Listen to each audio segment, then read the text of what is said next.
All right, hey everyone. So this is going to be my prep video.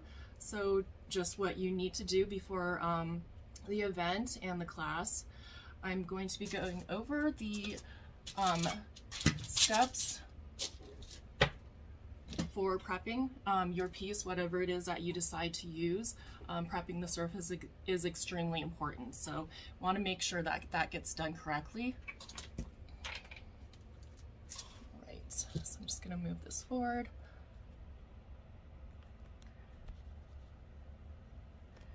And that should be good. Okay, so I have a wood board here, and you're most likely going to be doing it on wood, so hopefully you are doing it on wood. So usually the wood is pretty slick, and you need to scuff sand it in order to prime. You can get these sanding blocks over at any hardware store. I have the Gator one, and they come in different grits. So the higher the grit, the smoother it is. So the lower the grit, the coarser it is. This one is about like, this one's 220. This one is about probably 300. So if you get something around 200, you should be fine. 220 should be good enough in order to scuff sand. So you just kind of want to, what we're doing is just making the surface less smooth, because there's always typically a varnish over it, and you can kind of see the white residue coming off. And that's just the varnish that is on here that seals the wood. If you're doing this on a painted surface, you still want to scuff sand, because typically painted surfaces are also sealed. And you just want to make sure your paint has enough adhesion to stay on. So I usually just go in one direction. I'm going to try the 300. Depending on how smooth it is, you may need a coarser grit.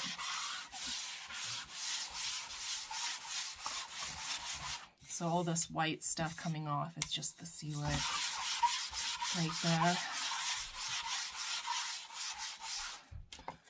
So I'm just going to scuff this up. And make sure there's enough grit.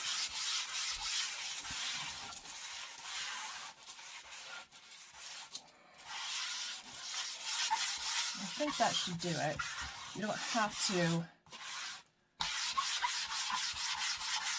scuff it up a ton, but just make sure it's no longer super slick and smooth. So this is fine. It's still, you know, smooth, but it's definitely not slick anymore like it was.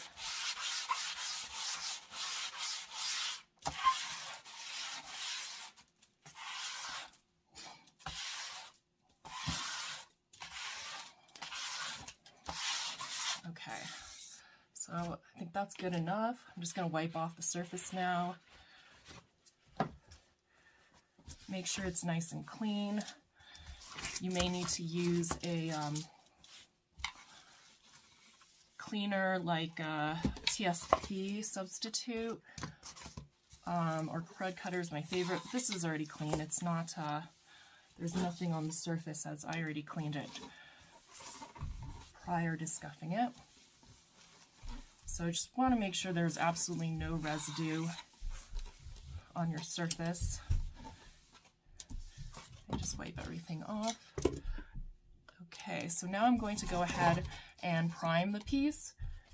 Primer just helps to make sure that the paint grips enough, and it also has coverage. So when you're using metallics, often they need a base color in order to show up well, or you're going to end up using a ton of paint trying to get it to cover up.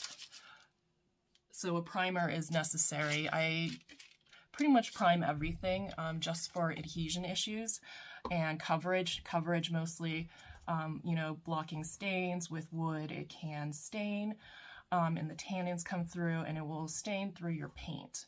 So that has happened to many people before.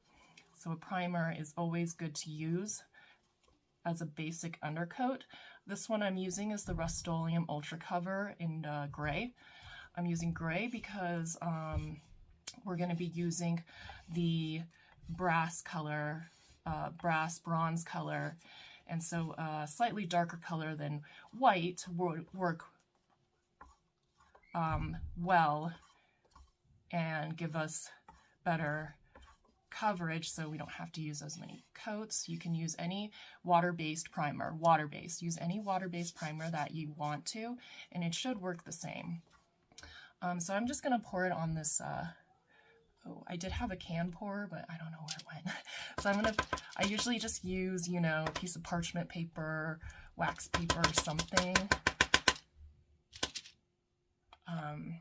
to help me spread it if you don't have a paint tray. This is a roller. It has a fine nap. They call it nap. And you want one with a very fine nap so that you don't get, you know, a rough surface when you prime it. So roller is the easiest way. You can use a brush as well. But I think the roller is the easiest way to do it. So I gotta roll it over the surface and definitely make sure that it covers the roller entirely. And then we can go ahead and prime this. Just gonna adjust it so you can see. So I'm gonna go ahead and prime it and just roll it over, you know. So, and it will level as long as your primer is not too thick. Should just level pretty easily.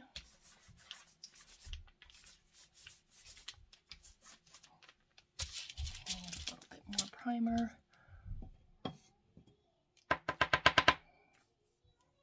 If your primer gets on too thick, you can use some water to get it smoother.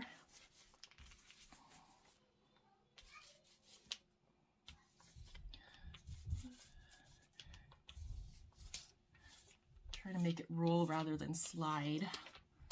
Sometimes it tends to like slide and like that, and you don't want that, so just hope it's roll on. I've got these grooves, so those are a little bit trickier to do. Still get it in there. And right, I'm going to allow it to dry and level, and then I'm going to do my second coat of the primer. Okay, now that the surface is dried, oh, it's a little bit wet there, but I will try to not get it on too much there. So yes, you do want it to dry in between primer layers just so that it doesn't wipe it off, and also is smoother. I'm going to spray a little bit of water on here so it can level more easily. Primers in general should self-level, but if you, you know, you're using a brush and you're applying it too thick, then it won't. So just be careful of that when you're using a brush. You want to make sure you give it enough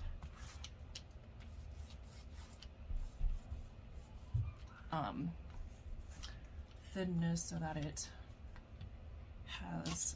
can level off better. It's getting the sides a little bit. So you can see it's getting thicker, or it's covering more. I shouldn't say thicker, but it's covering more. And it's going on pretty smooth, which is what we want. So I'm gonna let this dry again. Try not to overwork this. And I think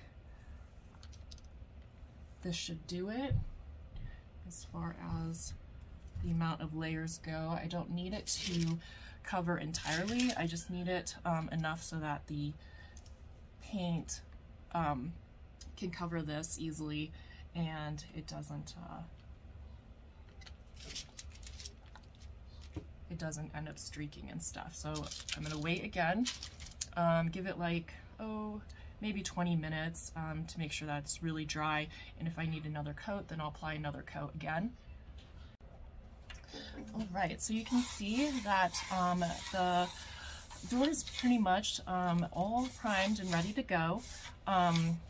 It's nice and smooth, even though we used a roller, and you can go and add a little bit more on spots that you missed. So if you missed any spots, just go back and put a little bit more primer on.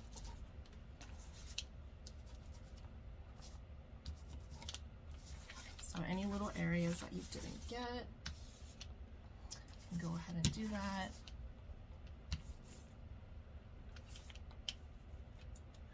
And yeah, so there we go. Should be all set and ready to go.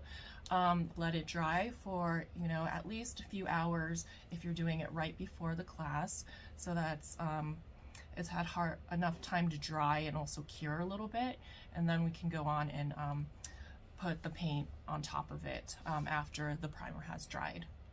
So that's basically it for prep. Just remember to use a water-based primer. You can use a roller with a fine nap, or you can use a brush. And just make sure that you fine scuff sand it before you apply the primer.